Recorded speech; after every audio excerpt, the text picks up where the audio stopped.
नमस्कार। स्वागत है आपका ज्ञान गीता के 5वें अध्याय में।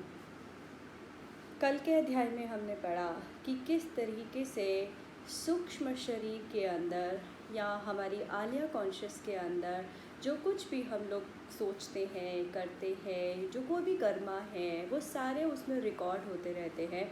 और मृत्यु के पश्चात जब हम सूक्ष्म शरीर में चले जाते हैं, हमारा 5 तत्वों का शरीर खत्म हो जाता है, लेकिन हमारे जो सूक्ष्म शरीर में जितने भी कर्मा के जो इम्प्रिंट्स हैं वो ज़िंदा रहते हैं और हमारा सूक्ष्म शरीर फिर भी सोचता रहता है। तो हमारे सूक्ष्म शरीर या हमारी आलिया कॉन्शियस जो 8th कॉन्शियसनेस है, उसके अंदर जो भी हमारे रिकॉर्ड्स हैं या जो भी कुछ हमारे कार्मिक इम्प्रिंट्स हैं वो फिक्स हो जाते हैं और उन्हीं के बेसिस पर हम अपनी एक अदालत लगाते हैं, जिस अदालत में हम खुद ही मुजरिम होते हैं, हम खुद ही उसमें वकील होते हैं और खुद ही हम उसमें जज होते हैं। उसके अकॉर्डिंग हम अपने कार्मिक बैलेंस को देखते हैं और एक नया शरीर धारण करते हैं। तो कायदे से ये जब से चक्र चल रहा है, ये यूनिवर्स का चक्र चल रहा है, माया का चक्र चल रहा है, उसके बीच में ये जीव का चक्र भी चल रहा है। तो हर जीव बार बार अपने कर्मों की पूर्ति के लिए, अपने कर्मों के लेखे जोखे को ख़त्म करने के लिए जन्म लेता रहता है, फिर ख़त्म नहीं करता, माया में उलझ जाता है और फिर मृत्यु को प्राप्त होता है। तो यही आवागमन लगा है।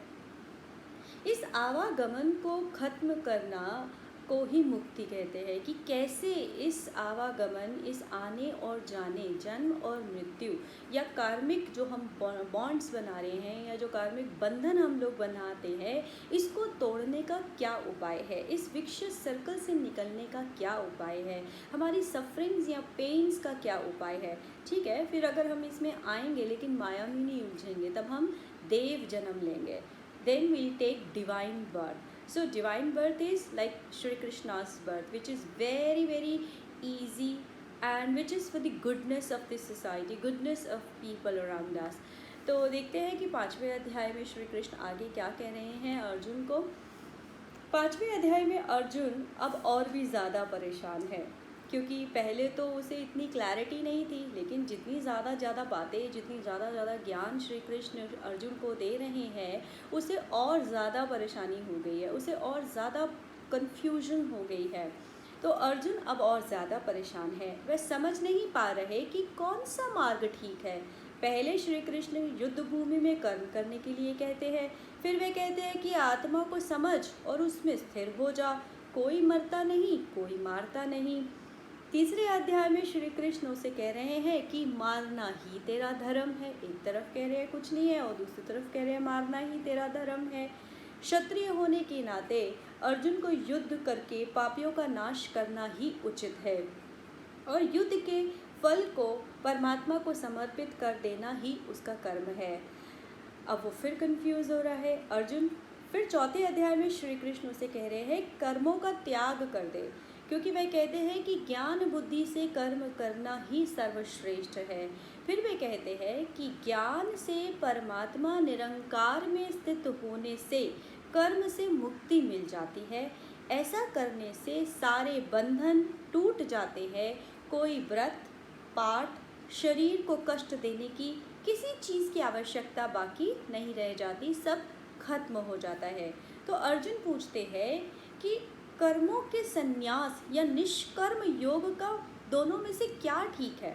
तो 5वें अध्याय में श्री कृष्ण से अर्जुन बार बार पूछ रहे हैं कि हे प्रभु, आपने इतनी सारी बातें मुझे बता दी अलग अलग प्रकार से, तो मुझे कुछ समझ नहीं आ रहा कि मुझे किस मार्ग पर जाना चाहिए, कर्म संन्यास के मार्ग पर जाना चाहिए या निष्काम कर्म योग में जाना चाहिए। अब इस बात को समझते हैं, कर्म संन्यास क्या है और निष्काम कर्म योग क्या है।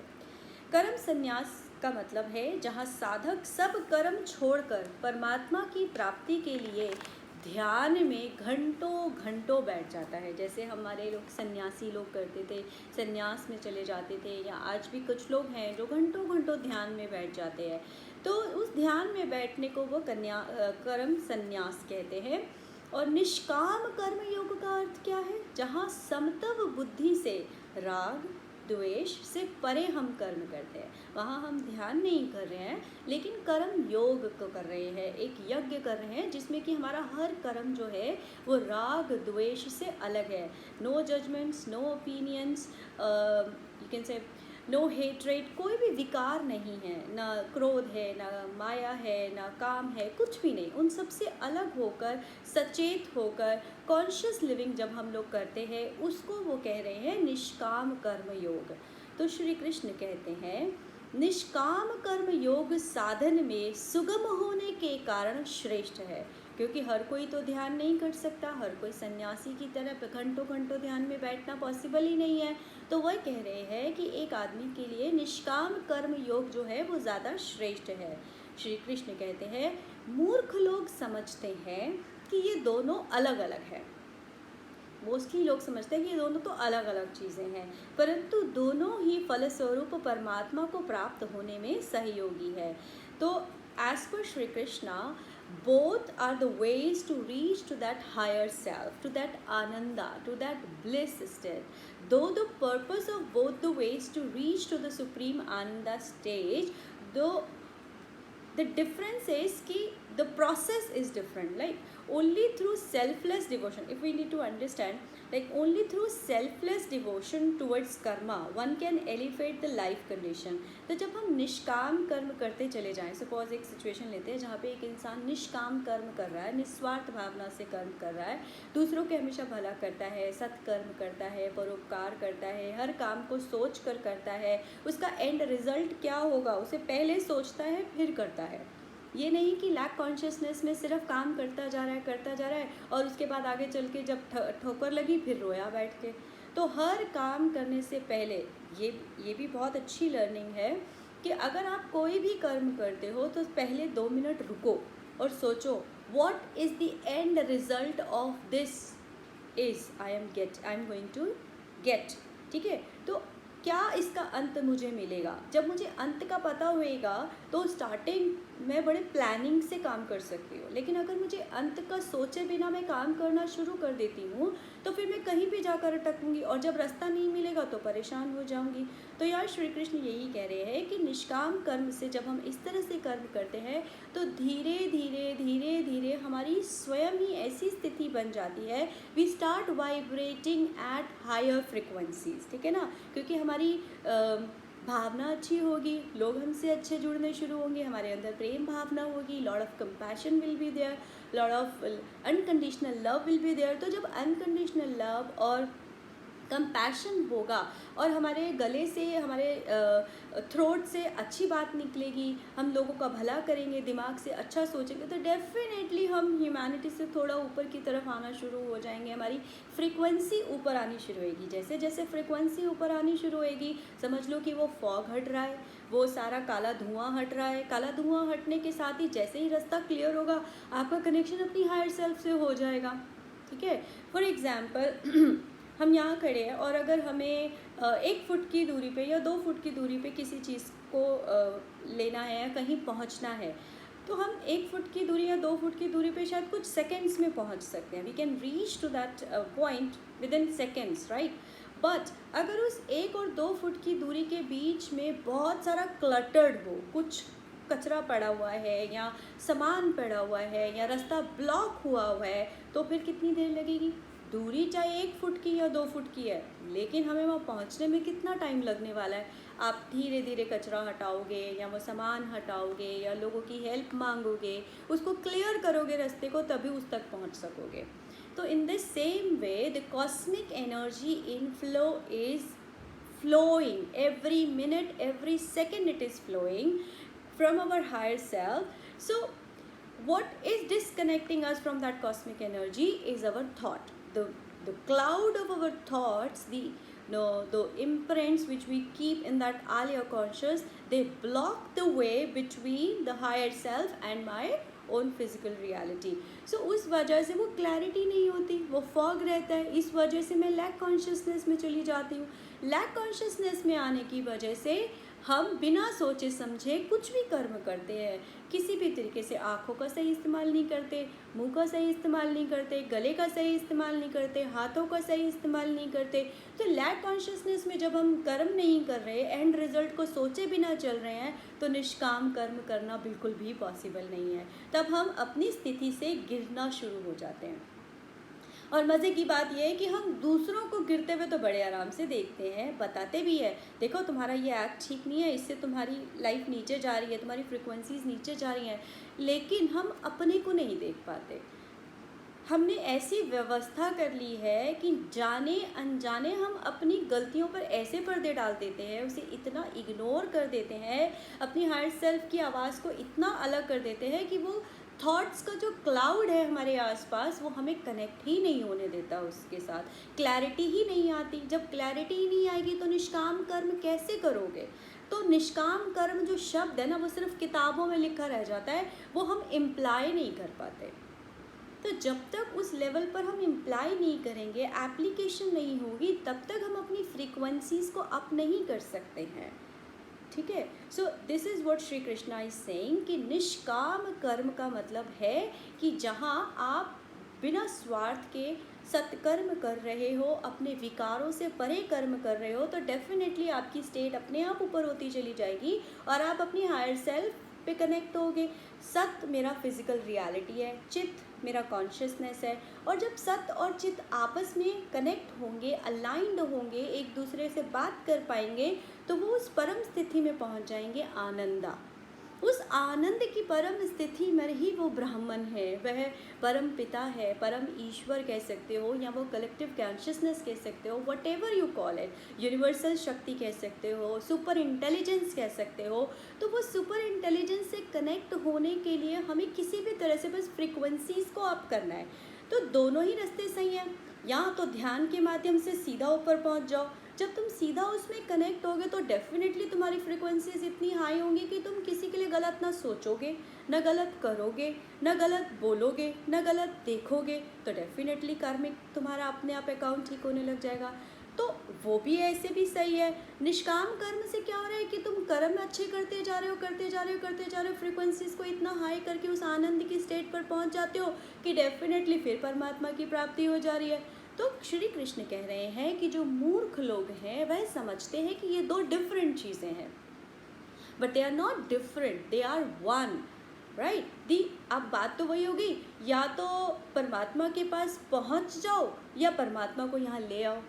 ठीक है, तो अपने को ध्यान में बैठ के परमात्मा के पास पहुंच गए तो सारी चीज़ें अपने आप ठीक हो गई, या सारी चीज़ें ठीक कर लो तो परमात्मा तुम्हारे पास स्वयं ही आ जाएंगे। तो बात तो सेम ही है, मिलना ही पर्पस है। तो पर्पस पूरा होता है दोनों तरीके से। This is what they are explaining in this chapter. Like so जब आप ब्लिस स्टेट पर पहुंचते हो, you start diverting your actions towards that blissful path, that beautiful path of humanity. So that's why Shri Krishna is saying Nishkama Karma Yoga is easy and it is the first step, but both the ways are same. Both the ways are reaching to the same point, because if you see from the other side, then also the person who attain the blissful state will automatically be doing the selfless services to the mankind. He automatically is released from the karma bandhan. तो जब अच्छे कर्म करते हो, कर्म बंधन से मुक्त होते हो, तो परमात्मा को प्राप्त करते हो, या जब परमात्मा की स्टेट पर पहुंच जाते हो तो ऑटोमेटिकली अच्छे कर्म होने लग जाते हो और कर्म बंधन से मुक्त हो जाते हो। तो पर्पस दोनों का सेम ही है। This means the inner state, हमारे अंदर की स्थिति, मन स्थिति, the inner state of both the practitioners are same. जो ध्यान से कर्म संन्यास में जाते हैं उनका इनर स्टेट भी उतना ही खूबसूरत होता है, जो कर्म योग, निष्काम कर्म योग में जाते हैं उनका स्टेट भी उतना ही खूबसूरत होता है। तो दोनों का जो इनर स्टेट है वो सेम रहता है। The goal and the purpose is to get that ananda, the supreme bliss of that existence. दोस्तों जो existence का जो bliss है उसे ही पाना हम सबका पर्पस है। तो अच्छे परोपकार सत्कर्म से जुड़े कर्म स्वयं ही परमात्मा को प्रेरित करते हैं, उस निराकार में मिल जाने के लिए हमें अग्रसर करते हैं, और पार ब्रह्म को हम शीघ्र ही प्राप्त हो जाते हैं।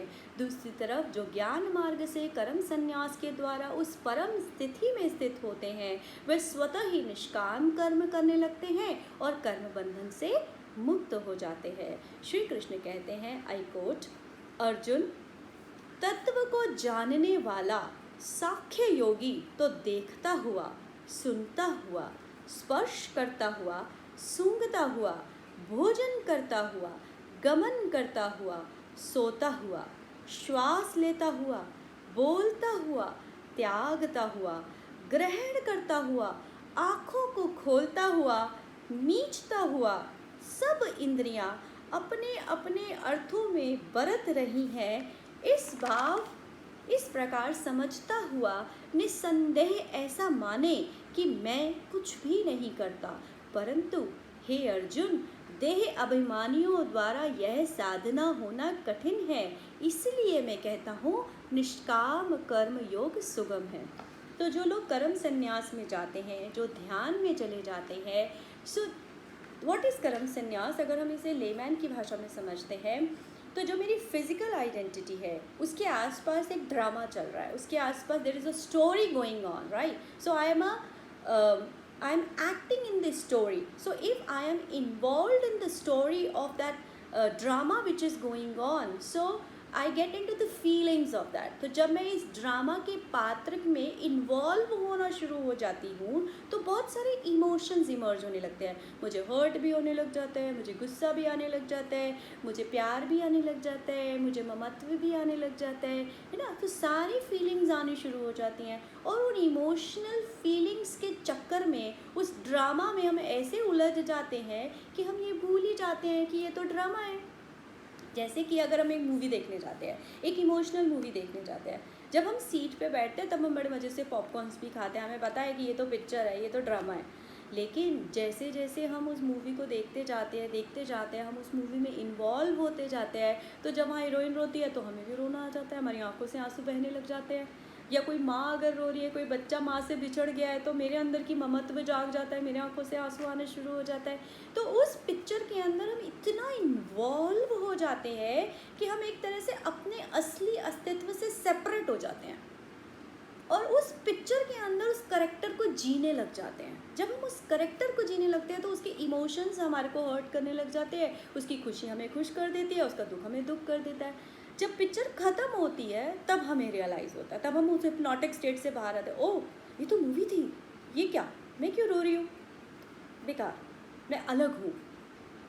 यही कहानी हमारे साथ चल रही है। तो हम ये शरीर नहीं हैं, हम कुछ और है, हम आत्मा हैं, या वो सूक्ष्म शरीर है, या उससे भी ऊपर हम आनंदा हैं। वो एक डिफरेंट स्टेज है, वो हम बाद में समझेंगे। लेकिन फॉर श्योर कि ये जो फिज़िकल बॉडी, जो रियलिटी मैंने बनाई है, this is just to experience my own self, बस। तो यहाँ आकर अगर मैं विजिलेंट हूँ, मैं कॉन्शियस हूँ कि ये तो ड्रामा चल रहा है, तो अगर मूवी में जो लोग बहुत कॉन्शियस होते हैं उन्हें पता होता है, अरे पागल हो तुम, रो क्यों रही हो, ये मूवी है, रोने की क्या ज़रूरत है। तो this is how we have to act in our life. Every moment we need to have that consciousness कि this all is drama, why to get involve in this. ठीक है, तो उसको वहीं छोड़ दो। तो अपनी हायर सेल्फ में जब जिएंगे, तो जब हम कर्म संन्यास में जाते हैं, जो लोग ध्यान में जाते हैं, तो धीरे धीरे धीरे धीरे उनकी लाइफ स्टेट इतनी ऊपर हो जाती है कि वो इस फिज़िकल बॉडी के रैल्म से ऊपर रहते हैं। तो हर कर्म करते हैं, उनकी आंखें देख रही है, सो रहे हैं, खा रहे हैं, पी रहे हैं, जैसे उन्होंने बताया त्याग रहे हैं, सब कुछ करते हैं, लेकिन दे आर कॉन्शियस कि what ever is happening under a drama and I am not doing it। कि ये इस पात्र को करना है, इसलिए ये पात्र कर रहा है, मैं इसमें कुछ नहीं कर रहा। अब उसमें अहम भाव भी, ये नहीं कि बुरा कर्म तो कर रहा है तो कह दो कि भैया ये बुरा कर्म मैं नहीं कर रही, ये तो ये फिजिकल बॉडी कर रही है, और अच्छा कर्म हो जाए तो बोले अच्छा कर्म मैंने किया, ये गलत है। तो जो सन्यासी है वो समत्व बुद्धि से रहता है, वो ना खुशी में रहता है ना गम में रहता है, वो समभाव में रहता है, सहज भाव में रहता है, कॉन्शियस रहता है, विजिलेंट रहता है कि जो हो रहा है वो ग्रैंड डिज़ाइन के अंदर है, क्योंकि उसकी स्थिति इतनी हाई है, वो ऊपर से देख सकता है कि जो हो रहा है सब सही हो रहा है, कुछ गलत नहीं हो रहा। वो ये नहीं कहेगा हाय हाय ये क्या हो रहा है, हाय हाय वो क्या हो रहा है, वो बिल्कुल समता बुद्धि से है। लेकिन श्री कृष्ण कह रहे हैं कि देह अभिमानी, क्योंकि जब हमें देह मिलता है हमें इतना अभिमान है अपने देह का कि मेरा है, ये सब कुछ मेरा है, मेरे का भाव इतना ज़्यादा गहन है, इस इन्वॉल्व हो चुके हैं हम इस ड्रामा में कि उस देह अभिमानी पुरुष को, इंसान को ये करना बहुत मुश्किल है, ये स्थिति लाना मुश्किल है। संन्यास में बैठना ही मुश्किल है, ध्यान लगाना ही मुश्किल है, मेडिटेशन करने बैठते हैं ध्यान सारे थॉट्स में उलझ जाता है, कैसे लगेगा ध्यान? क्योंकि कॉस्मिक एनर्जी जो ऊपर से फ्लो कर रही है, अगर वो हमारी 72,000 नाड़ियों में निरंतर बहती रहे तो हम कभी फिजिकली बीमार नहीं हो सकते, हम कभी मेंटली बीमार नहीं हो सकते, हम हमेशा विजिलेंट रहेंगे, हमें हमेशा कॉन्शियसनेस रहेगी। लेकिन ये स्थिति बनती कब है? हमने इतनी थॉट्स की क्लटर्डनेस अपने ऑरा में, अपने सूक्ष्म शरीर के आसपास बना दी है, अपने सबकॉन्शियस में बना दी है कि वो ब्लॉक हो गई है। तो फिर कहीं कहीं पर एनर्जी पहुंचती है, कहीं कहीं पर एनर्जी नहीं पहुंचती। तो 72,000 नाड़ियों में जहाँ जहाँ वो एनर्जी नहीं पहुंच रही, वह ऊर्जा नहीं पहुंच रही, वहाँ वहाँ पर बीमारियाँ हैं, इसीलिए बीमारियाँ ज़्यादा हैं। पहले के टाइम में स्ट्रेस कम था या इन्फॉर्मेशन कम थी, आज इन्फॉर्मेशन ओवरलोडेड है। तो जितनी इन्फॉर्मेशन होगी उतनी प्रोसेसिंग होगी, जितनी प्रोसेसिंग होगी उतनी थॉट्स के क्लटर्डनेस, क्लाउड्स चलेंगे, जितना क्लाउड होगा थॉट का उतना डिप्रेशन बढ़ेगा, क्योंकि ब्लॉक हो रही है एनर्जी। Making sense? तो इस प्रकार हमें ये सोचना पड़ेगा कि वह स्थिति मेंटेन करना आज के ज़माने में, इसीलिए वह कह रहे हैं कि देह अभिमानी पुरुष जो इतने चक्रों में फंसा हुआ है वो नहीं बना सकता है स्थिति। हाँ, वो कह रहे हैं कि निष्काम कर्म योग कम से कम एक ऐसी स्थिति है जो आप प्रैक्टिस तो कर सकते हो, स्टार्ट कर सकते हो for the beginners, right? So this means कि वह कह रहे हैं कि उस लेवल पर पहुँचो जहाँ से तुम ऊपर फ्रिक्वेंसीज को हाई करते चले जाओ। सो अभी तक हमने पढ़ा कि जिस तरह से दोनों रियलाइज़ करते हैं, कर्मा के बंधन को छोड़ देते हैं और इनर स्टेट है जो वो सेम रहती है, तो जो परोपकार और सत्कर्म से जुड़े होते हैं वे स्वयं को प्रेरित करते हैं और ऊपर निराकार में मिल जाने के लिए अग्रसर रहते हैं और वे पार ब्रह्म को शीघ्र प्राप्त होते हैं। दूसरी तरफ जो ज्ञान मार्ग से कर्म संन्यास की तरफ जाते हैं वे परम स्थिति में रहते हैं, स्वतः ही निष्काम कर्म करते हैं। तो अर्जुन को श्री कृष्ण कह रहे हैं कि तत्व ज्ञान को जानने वाला हर कर्म करता हुआ हमेशा उसी परमात्मा में रहता है और जो निष्काम कर्म है वह सुगम है।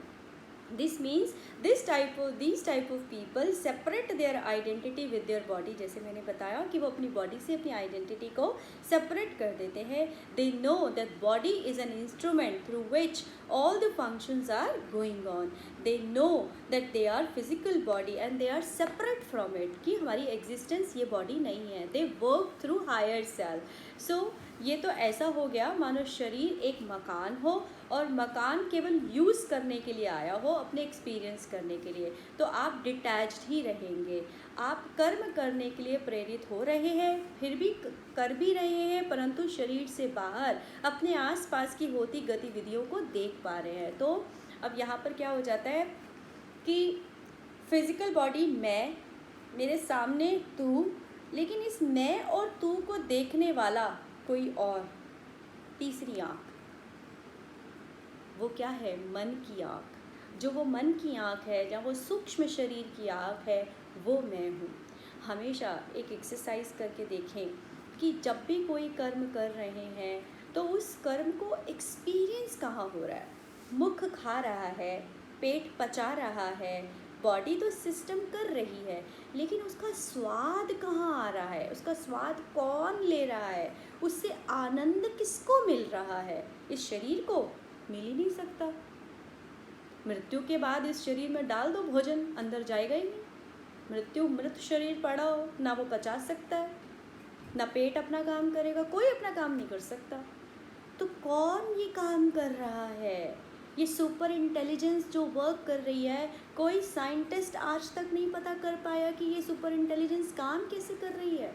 जब से हम पैदा हुए तब से लेके मृत्यु तक हमारा शरीर में ब्लड दौड़ रहा है, एक सेकंड के लिए भी नहीं रुकता। सांस चल रही है, पाचन क्रिया हो रही है, हर अंग अपना अपना काम कर रहा है। ये सब कैसे हो रहा है? ये सब ऑटो पायलट मोड पे हो रहा है। और किस लिए हो रहा है? To have experience of something.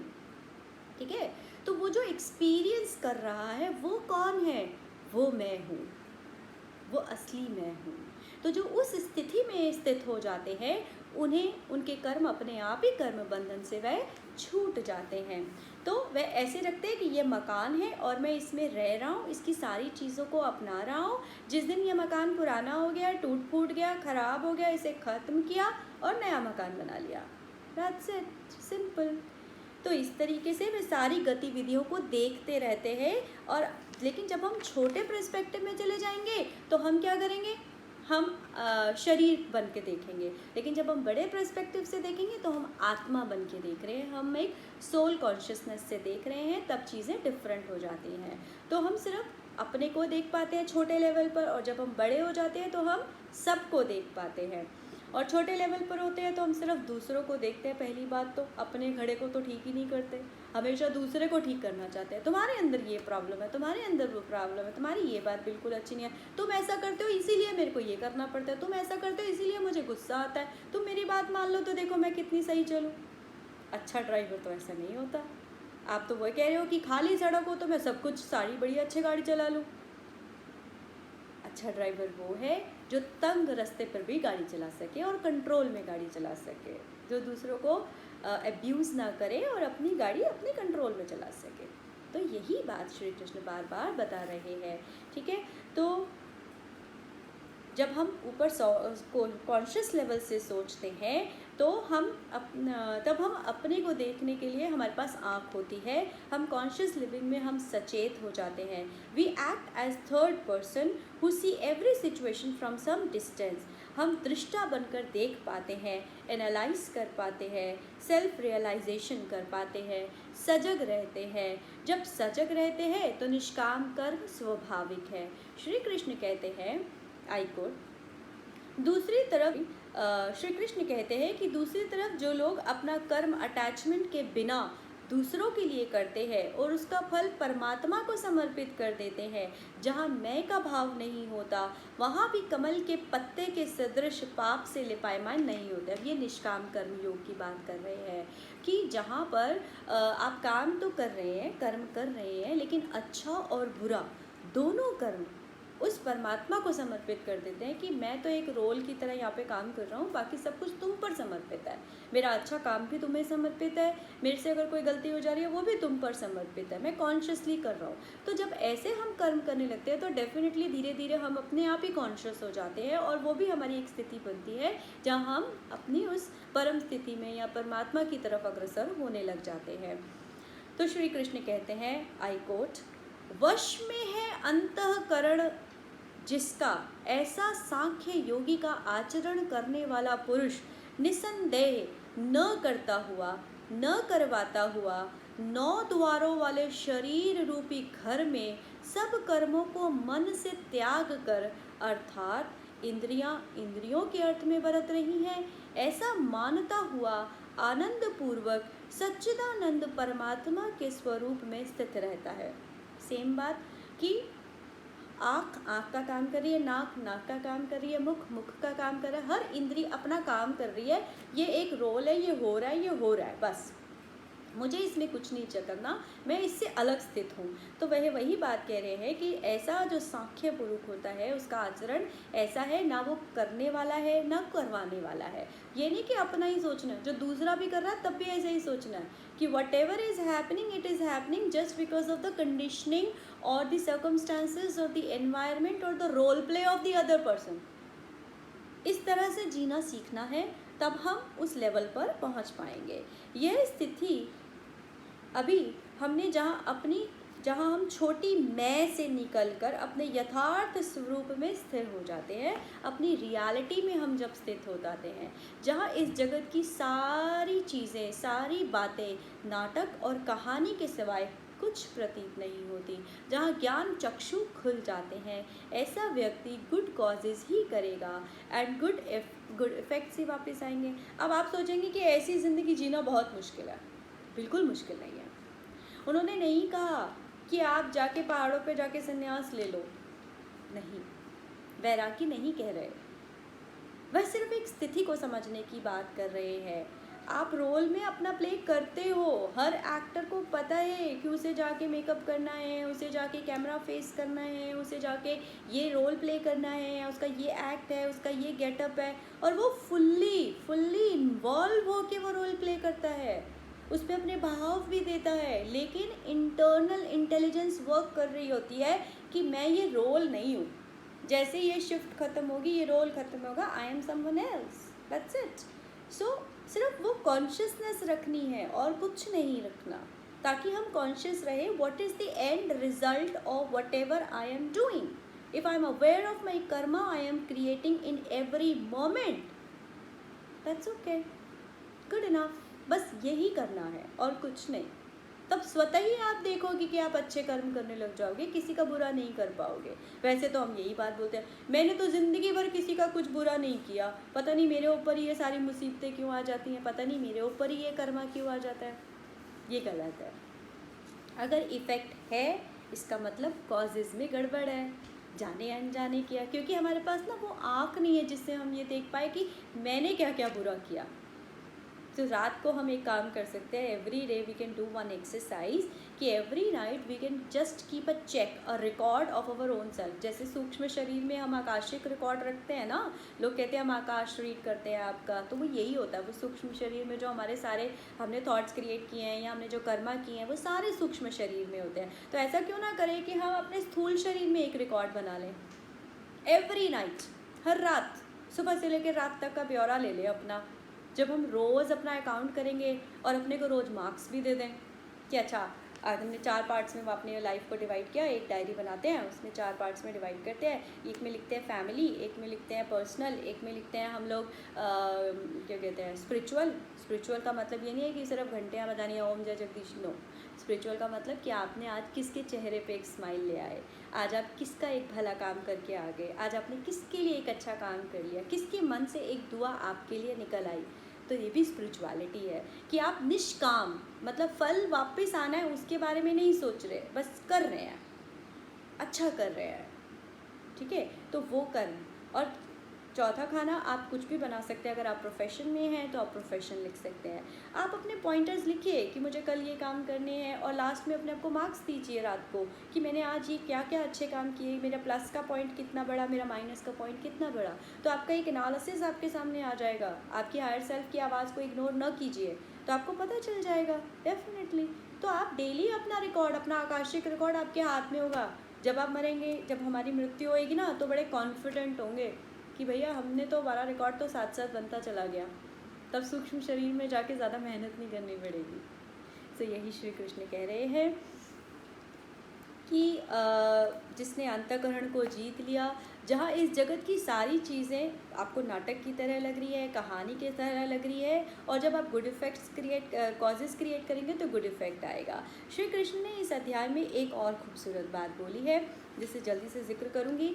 I quote, परमेश्वर भी भूख प्राणियों के न कतिपन को, न कर्मों को, न कर्मों के फल को, सहयोग को वास्तव में रचता है, किंतु परमात्मा के सकाश से प्रकृति ही बरतती है, अथवा गुण ही गुण में बरत रहे हैं। स्वव्यापी परमात्मा न किसी को पाप, न किसी के शुभ कर्मों को भी ग्रहण करता है, किंतु माया के द्वारा यह ज्ञान ढका हुआ है। इससे सब जीव मोहित हो रहे हैं, परंतु जिनका अंतःकरण का अज्ञान आत्मज्ञान द्वारा नाश हो गया है, उनका वह ज्ञान सूर्य के सदृश उस सच्चिदानंद परमात्मा को प्रकाशता है, अर्थात उसका साक्षात्कार करता है। इसका तात्पर्य यह है कि परमात्मा वह परम शक्ति, जैसे हम कहते हैं ना पाप देगा पुण्य देंगे परमात्मा, उनके पास इतना टाइम नहीं है। उन्होंने बना लिया जो बनाना था। उन्होंने इतनी खूबसूरत सृष्टि की रचना करी और उन्होंने सबसे इंटेलिजेंट इंस्ट्रूमेंट ह्यूमन बीइंग बना दिया। मानव उस परम पिता परमात्मा की सबसे खूबसूरत संरचना है। इससे सुपर इंटेलिजेंट इंस्ट्रूमेंट तो वो बनाया ही नहीं जा सकता। मुझे लगता है कभी बारीकी से देखना कि किस तरह से हमारे अंदर शरीर में सब सिस्टम चल रहा है, तो पता चलेगा कि हम कितने सुपर इंटेलिजेंट इंस्ट्रूमेंट हैं। तो वो बना चुका है। अब वो कह रहे हैं कि परमात्मा वह परम शक्ति न तो कर्म का लेखा जोखा रखती है, न कर्म को रचती है। हे भगवान, तूने मुझे ऐसे कर्म क्यों दिए? किसी भगवान ने नहीं दिए। अगर आज आपको अपने बच्चों की कर्म लिखने पड़े तो क्या आप अपने बच्चों के कर्म में कोई प्रॉब्लम लिखोगे? कभी भी नहीं लिखोगे। तो जब हम उसके बच्चे हैं, हम उसका रूप है, तो वो हमारे लिए गलत क्यों लिखेंगे? बुरे से बुरे वक्त में भी हमारे लिए गलत नहीं लिखेंगे। लेकिन वही बात आ गई जब मैंने पहले बात की थी कि आपकी एक टीचर है, आपको बहुत पसंद करती है, बहुत ज़्यादा पसंद करती है, लेकिन टीचर ने आपको सारे नोट्स भी दे दिए, ज्ञान भी दे दिया, समझा भी दिया कि देखो ये पढ़ लेना, ये मार्क्स आ जाएंगे, तुम अच्छे नंबर से पास हो जाओगी, मैं तुम्हें इतना प्यार करती हूँ क्योंकि तुम मेरा इतना काम करती हो, मेरे दिल के इतने करीब हो। टीचर के साथ तुम्हारे रिश्ते बहुत अच्छे हैं। लेकिन आपने उस ज्ञान को पढ़ तो लिया, लेकिन उसे इम्प्लाई नहीं किया, उसे समझा नहीं। जब पेपर देने गए, टेस्टिंग टाइम आया, उस टाइम पे ब्लैंक, कुछ नहीं कर पाए। सिचुएशन जब आई, कॉजेज नहीं क्रिएट कर पाए।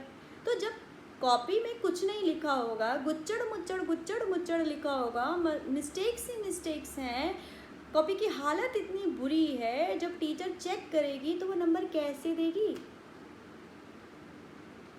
कितना भी प्यार करती हो टीचर, ग्रेस मार्क्स 2 दे देगी, 3 दे देगी, लेकिन कितने नंबर दे पाएगी? ये सोचना पड़ेगा। तो कॉज के साथ ही इफेक्ट आएगा। वो कुछ नहीं कर सकती, उसका हाथ बंधा है। तो यही श्री कृष्ण इसी बात को शायद यही समझा रहे हैं कि वे आपका लेखा जोखा नहीं रखते, वे आपके कर्मों को भी नहीं रचते, न ही वे कर्मों का फल देते हैं। ये सब प्रकृति है, this is law. There are some laws which govern everything. So these laws जो हैं दे वर्क एवरीथिंग। तो everything is happening as per them, according to them. अगर आप लॉ के अकॉर्डिंग काम करोगे, उस लॉ के हिसाब से उसको रिजल्ट मिल जाएगा। जैसे लॉ ऑफ अट्रैक्शन है, law of cause and effect है, लॉ ऑफ वाइब्रेशंस है, ठीक है, लॉ ऑफ लीस्ट एफर्ट्स है, बहुत सारे लॉज वर्क कर रहे हैं। So we only at our higher self keep the record of our all the action. जैसे मैंने बताया कि एक आत्मा जब जन्म लेती है तो उसकी 5 सेंसेस डॉर्मेंट होती हैं, ऊपर की सारी सेंसेस डोमिनेंट होती हैं, धीरे धीरे सारी डोमिनेंट हो जाती हैं और 5 सेंसेस जो हैं वो डोमिनेंट हो जाती हैं। लेकिन जब मृत्यु का समय आता है, फिर से ये 5 सेंसेस नीचे चली जाती हैं और बाकी सेंसेस ऊपर आनी शुरू हो जाती है। इसलिए मृत्यु के समय आपको काल दिखता है।